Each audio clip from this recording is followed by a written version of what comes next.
On today's episode, the hidden dangers hindering your tendon recovery. Welcome to the podcast helping you overcome your proximal hamstring tendinopathy. This podcast is designed to help you understand this condition, learn the most effective evidence-based treatments, and of course, bust the widespread misconceptions. My name is Brodie Sharp. I'm an online physiotherapist, recreational athlete, creator of the Run Smarter series, and a chronic proximal hamstring tendinopathy battler. Whether you are an athlete or not, this podcast will educate and empower you in taking the right steps to overcome this horrible condition. So let's give you the right knowledge along with practical takeaways in today's lesson.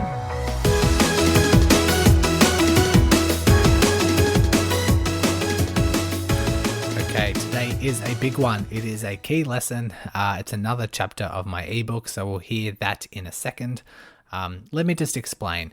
If you're thinking about your tendon, you're thinking that it can tolerate a certain amount of load, so that if you put it through, say, 3 sets of doing deadlifts, 10 kilos, 3 sets of 10, that is applying a certain load.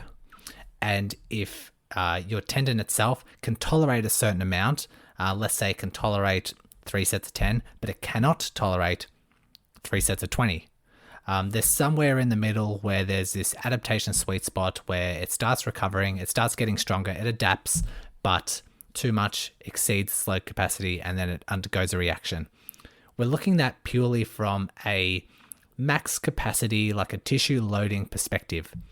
However, there are certain factors in day-to-day life that influence how much that tendon can tolerate.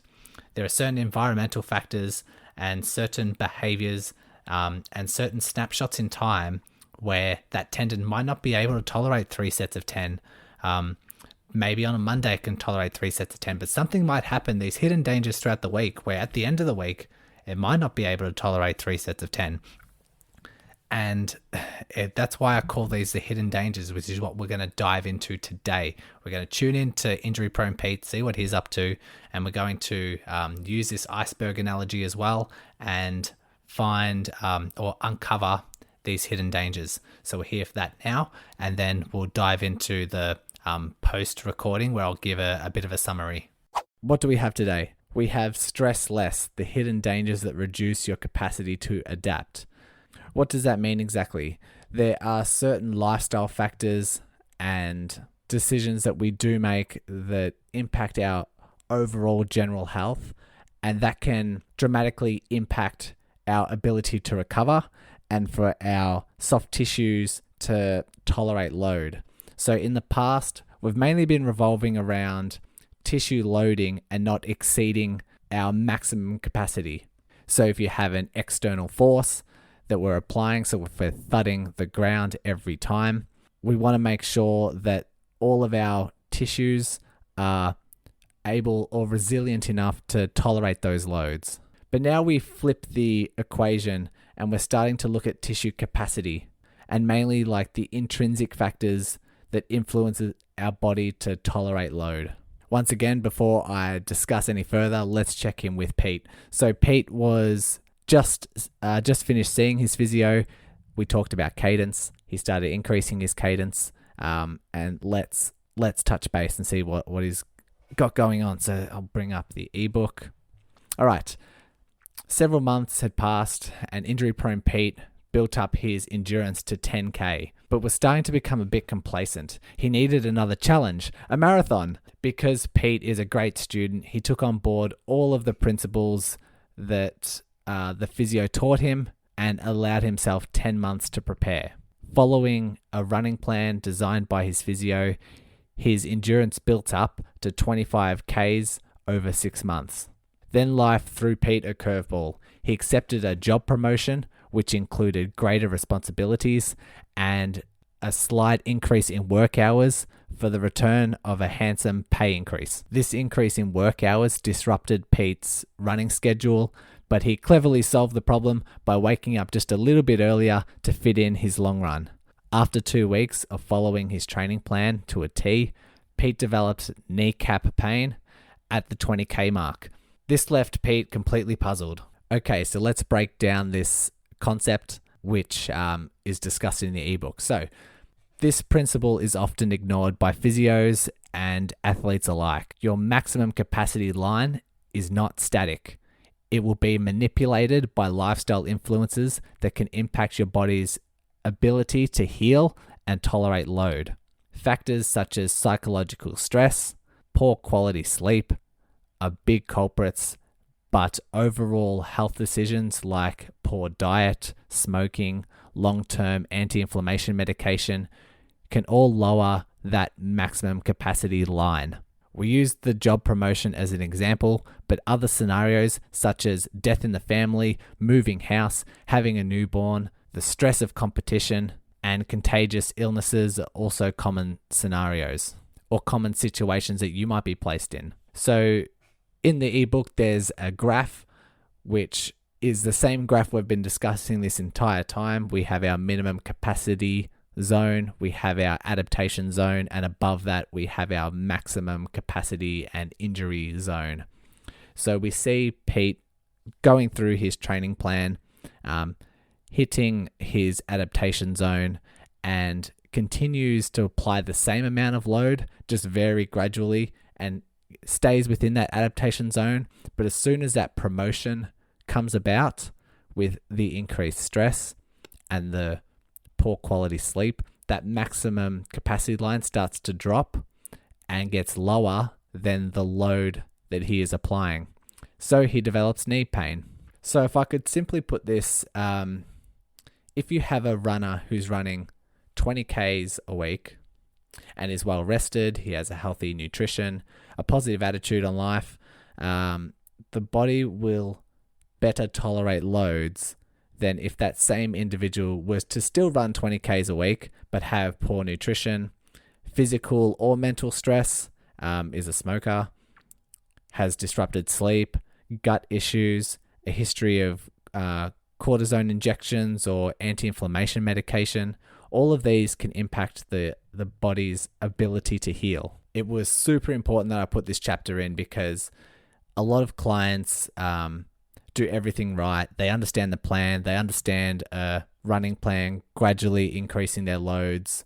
They understand the biomechanical load, the adaptation, increasing gradually, all that sort of stuff, but they still end up developing injuries. And they wouldn't even think of just general health questions or just a general health screening that could be an influence.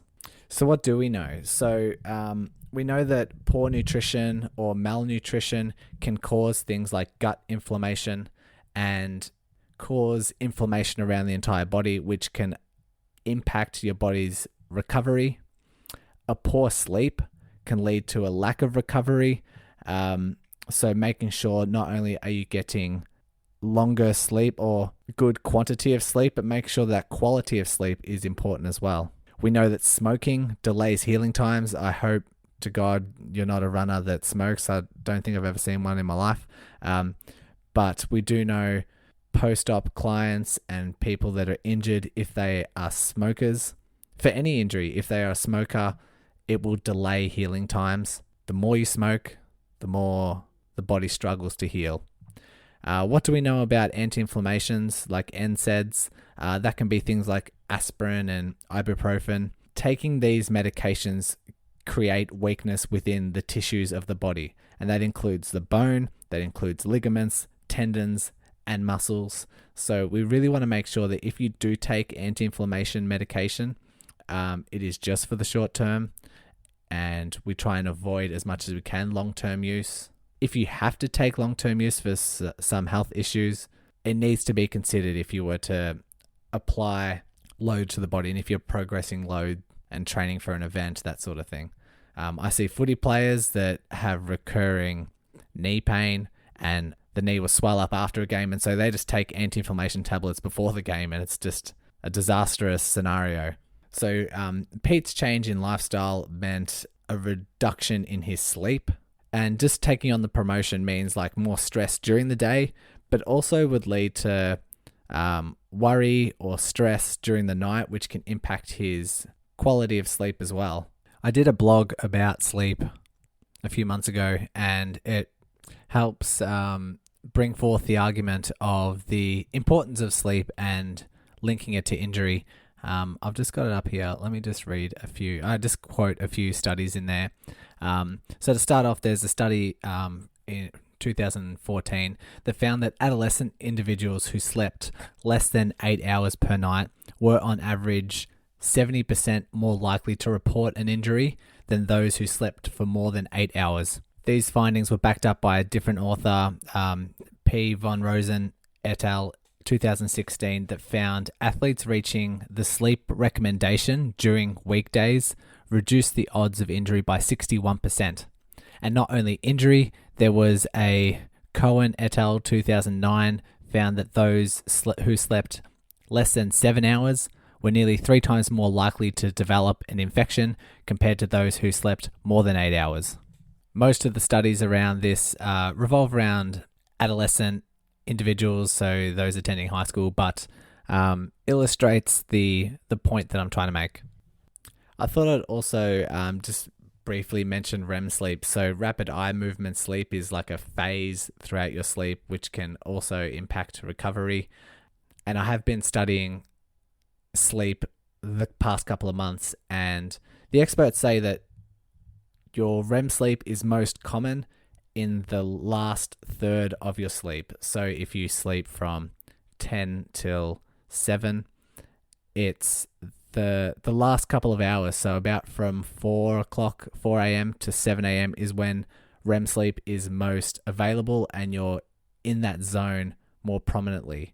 So for Pete's scenario, getting up just that little bit earlier to go for his long run, he might think he's sacrificing just an hour or an hour and a half of his overall sleep, but he might be reducing his REM sleep by 80% or 50%, depending on how much sleep he's cutting down.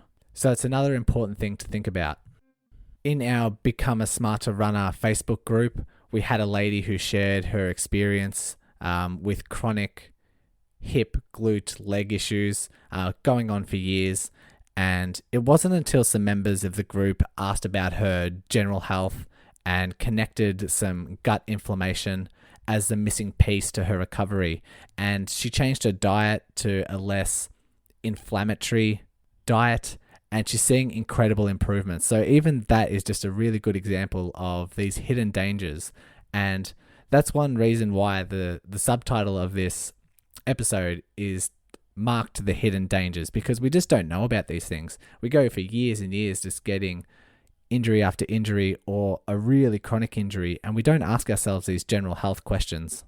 The same can be said for REDS, which is relative energy deficiency, which is a syndrome that is mainly affected teenagers. It used to be mainly for females, but you're starting to see males develop this syndrome as well.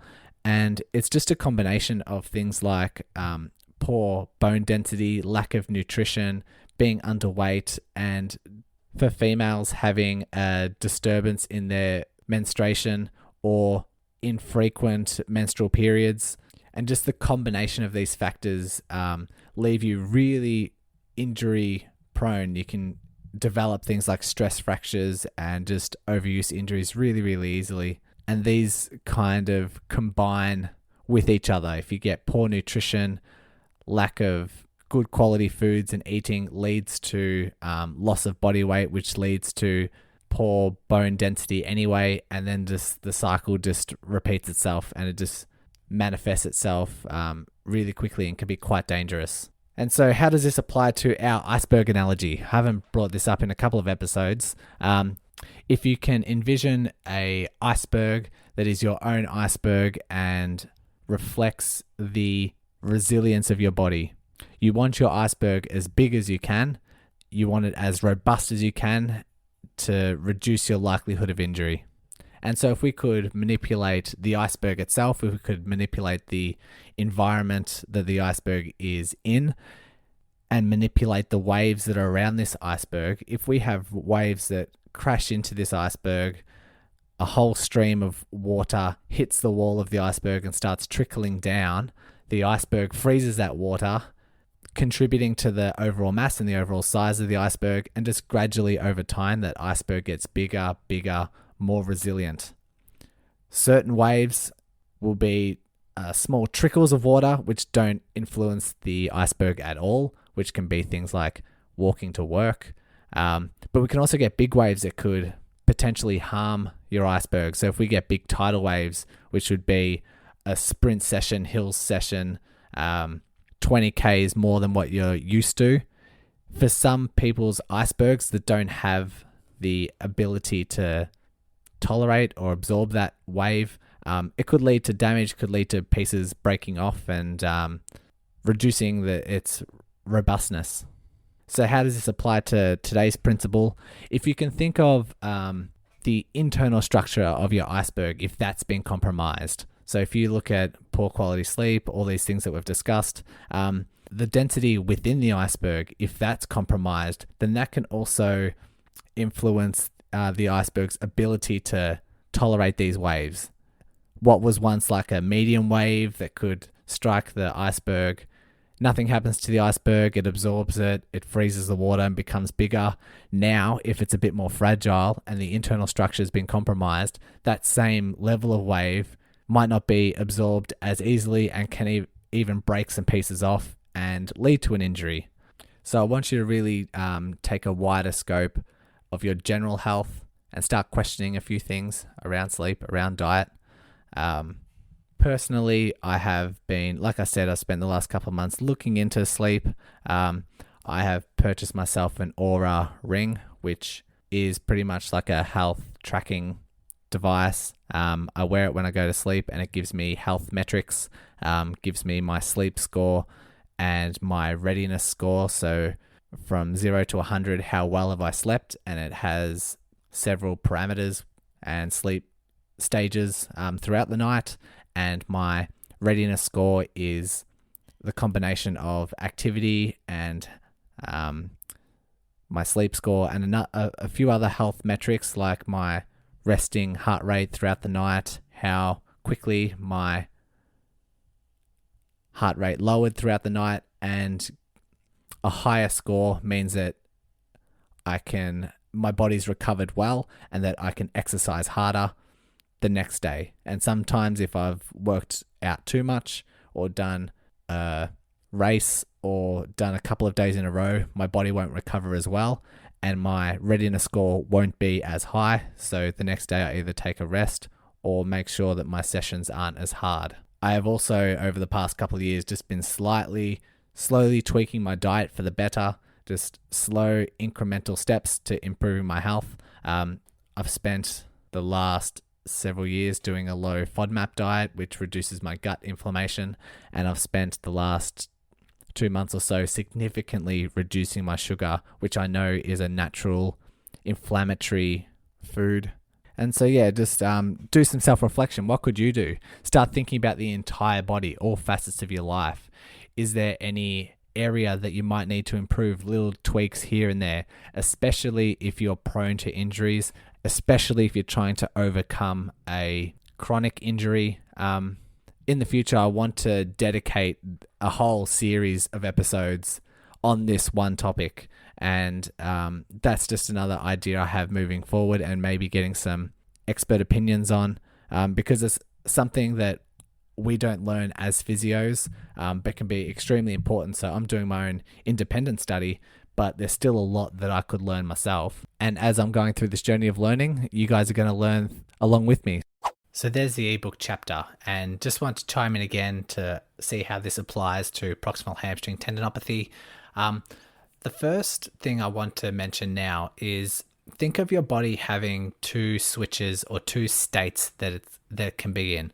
One is its fight or flight, exercise, push through power, push through your rehab exercises, this fight or flight response where the hormones are telling the body we need to move, we need to take action. Think of that. That's one state. The second state is our rest and recovery state. So the hormones change. We go from this like adrenaline to more of a, okay, now it's time to settle. Now it's time to digest. Now it's time to process what has happened. It's time to recover. So we have this exercise and recovery states. The body can't be in the two states at once. The hormones definitely switch so that it's able to recover. If you say, do a bout of exercise and you say, okay, time to recover, it's not going to do so. It needs time for those hormones to switch, it needs time for you to relax, unwind, and then that's when the real recovery happens. Think and self-reflect on your state of your emotional state, because things like stress, depression, anxiety, not only do they increase the levels of pain that you experience, but it constantly puts you into this fight or flight state. And it's almost, if you're constantly in a stressed state, anxious state, your body can't switch into that recovery mode. So that's obviously going to have its repercussions and be hindering big time when it comes to your tendon recovery. I will mention this in later episodes, but when it comes to recovery, this is a key point that we need to make. And if we talk about this proximal hamstring tendinopathy, a lot of times when it's irritated and it's aggravated, people find it quite hard to sleep because the hip is flexed a little bit, sometimes a bit adducted, and the tendon gets a little bit twisted, and it can be quite sore at night, and it wakes you up, and therefore you're losing quality of sleep. And as we know from these hidden dangers, sleep is one of the most important things to recovery, and can definitely, if you're lacking in sleep, you're lacking in recovery, and you're lacking in this tendon sort of rebounding and being able to become stronger. So sleep aside, really highlight the importance of stress and emotional stress and putting yourself in stressful positions and anxious positions, because it is a very frustrating condition and people can very easily be triggered with anxiety and stress. And so if you're constantly dwelling on that and you're constantly switched into this fight or flight stress state, your body is not going to be able to unwind. It's not going to be able to recover and process, which is where all the magic happens within your rehab. So keep that in mind, be very clear, self-reflect, and if you find that is a big issue for you, you definitely need to start implementing some strategies in ways you can unwind and ways that you can switch that body into recovery mode. Keep that in mind. I hope you enjoyed today's episode and learnt a lot. We'll catch you next time.